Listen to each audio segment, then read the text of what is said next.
Terima kasih Anda masih setia menyaksikan Bukan Perempuan Biasa on TV Sosial TV masa kini. Ya, kita sudah ada di segmen ketiga. Kita kembali lagi ke Bunda Ihwana.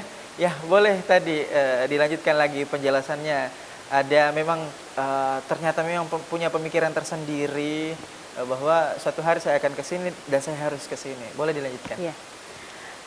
Jadi pada saat lanjut S2 itu, saya berpikir bahwa teknologi informasi ini ke depannya akan booming. Ya. Dan pasti dibutuhkan tenaga ke arah sana. Akhirnya saya berpikir, saya harus banting street. Saya harus tinggalkan, kalau dunia koperasi tadi kan memang sudah benar-benar sudah melekat di diri saya. Jadi orang tahu itu bahwa kalau Ihwana itu di koperasi. Nah, gitu. Nah, jadi saya dan bahkan sebenarnya saya masuk S2 itu dengan bahasa Inggris yang bukan lagi pas-pasan, dibawa pas-pasan. Jadi benar-benar harus stop But dalam. you did it. You Yeah. did it. Karena di sana di kampus ini itu ada lebih 40 negara yang kuliah. Dan bahasa Inggris saya yang sangat, ya Allah saya.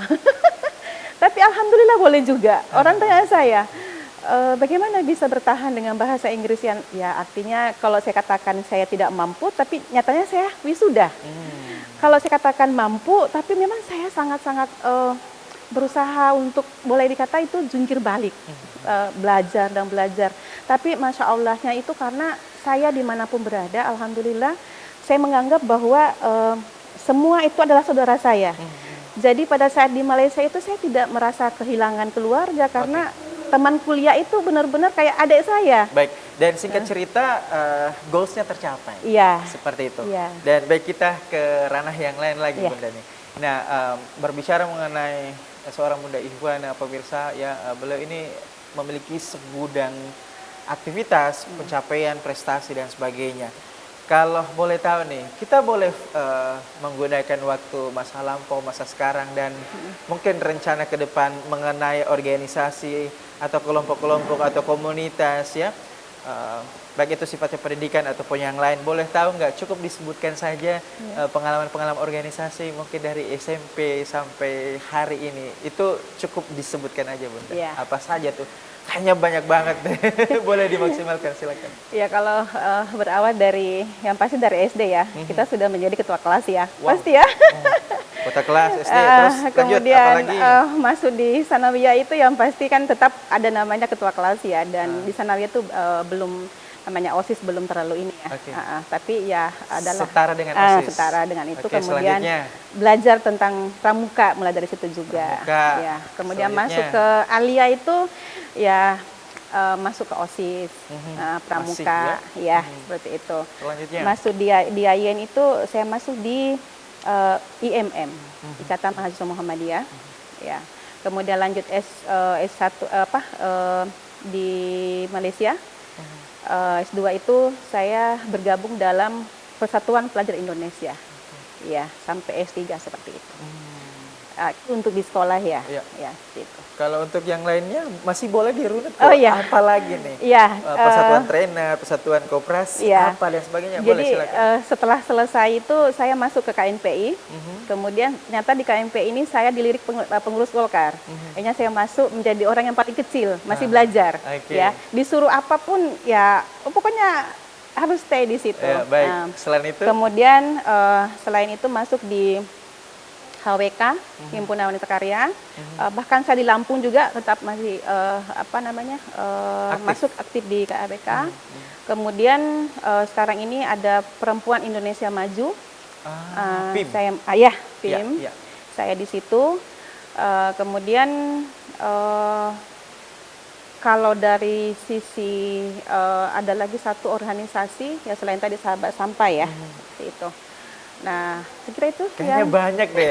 Kayaknya banyak deh, saking susahnya diingat sama Mana Bunda lagi ya. satu? Kayaknya banyak banget deh. Saya scroll CV-nya, Masya Allah banyak banget. Ini sampai nggak bisa, mungkin durasinya nggak cukup nih kalau disebutin semua. Baik, kita ke yang lain lagi. Kalau misalnya mungkin masa kecil Bunda, pernah nggak sih ikut sanggar-sanggar seni, Palang Merah, Remaja Masjid, Karang Taruna, kayak gitu? masa kecil Dunia-dunia itu seni. saya biasa lebih suka ikut lomba puisi. Ya. lomba puisi, tapi kalau masuk organisasi seni belum. Enggak pernah. Belum. Iya. Jadi apa ya istilahnya mandiri Iya. gitu ya, bukan lewat sanggar-sanggar Bukan. yang sekarang memang sanggar ini lagi booming. Tapi Iya. mungkin zaman-zaman dulu, tapi zaman dulu kalau nggak ada sanggar itu keren loh Bunda, itu memang di atas rata-rata tuh ya, Iya, iya. nggak ada pelatihnya kan? Nggak ada Itu pelatihnya, di atas benar. rata-rata, cakep, tepuk tangan dulu dong.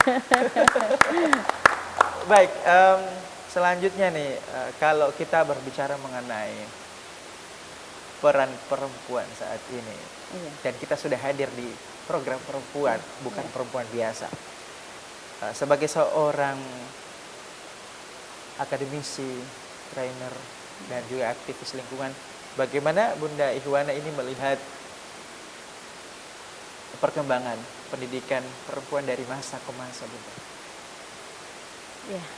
Ini secara umum ya. Iya. Saya melihat sekarang perempuan ini sangat luar biasa ya. Sudah ada di semua ranah.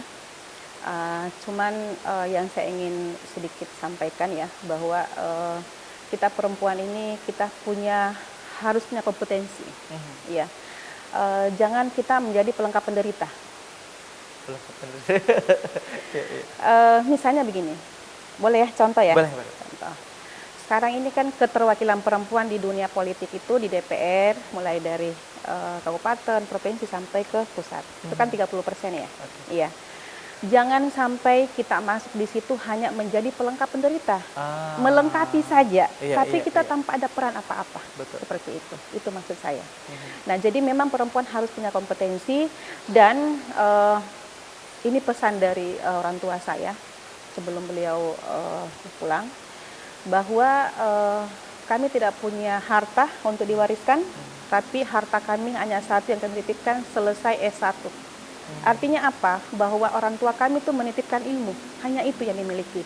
S1 itu adalah bekal untuk kamu di dunia ini. Seperti itu. Masya Allah. Ya. Iya, oke.